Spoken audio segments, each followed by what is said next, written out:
Hi everyone, welcome to the first video of our Zero Waste series Wasteless by the Center for Sustainable Development. In this series, we will touch on a variety of zero waste topics based on the zero waste hierarchy, and in the first video, I will introduce zero waste and some general tips you could start thinking about on your zero waste journey. In simple terms, zero waste is a waste prevention model in which nothing goes in a landfill or is incinerated. Through the efforts of the Center for Sustainable Development, the College of Charleston has a zero waste goal by 2025. With this goal fastly approaching, we need all the help we can get to move our campus community towards a greener and cleaner future. We are currently operating in a linear economy where generally what we create winds up in the trash.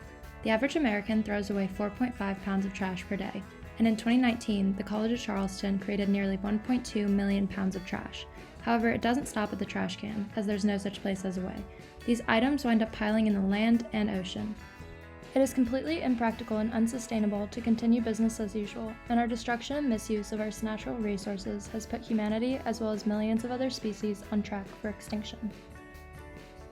By practicing zero waste in our lives, we can help reduce things like energy consumption, food waste, and microplastic pollution, and this will also help to shift our culture of overconsumption. The zero waste hierarchy helps to better organize and understand waste prevention methods in order of their priority. Oftentimes, we skip straight to recycling because it's more convenient to continue purchasing what we always have and putting it in a different bin when we're done with it. However, if we think about the energy it takes to make and recycle those items, the weaknesses in our recycling system, and how many things can only be recycled once and wind up in a landfill after, re-envisioning what and how much we purchase sounds more practical and effective for waste prevention. The first tip is to stop and think or do some research. Since we live in such a fast-paced society, many of us don't often stop and think about what we are purchasing and the impact it has made and will continue to make. When making a purchase, stop to contemplate these questions. Do I truly need this? Where did this come from? Who made this? And where will this go when I dispose of it? The second tip is to avoid plastic whenever possible. Because of the durability of the synthetic polymers that make up plastic, it takes hundreds of years to break down. However, it doesn't actually ever break down. It only becomes smaller microplastics that wind up in the land and waterways and end up being consumed by animals, including humans. Whenever possible, opt for plant-based, cardboard, glass, and paper materials over plastic.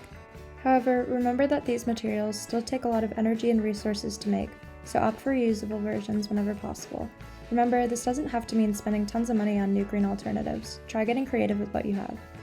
Some common materials made of plastic to look out for include polyester, which is often used in clothing, styrofoam, which is often used for to-go containers, and nylon, which is used in things like clothing and machine parts.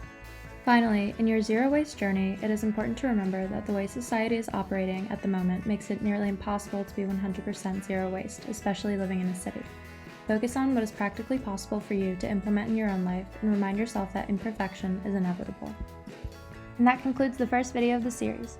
For more resources on sustainability at the College of Charleston, what you can do, and ways to get involved, visit sustain.coc.edu.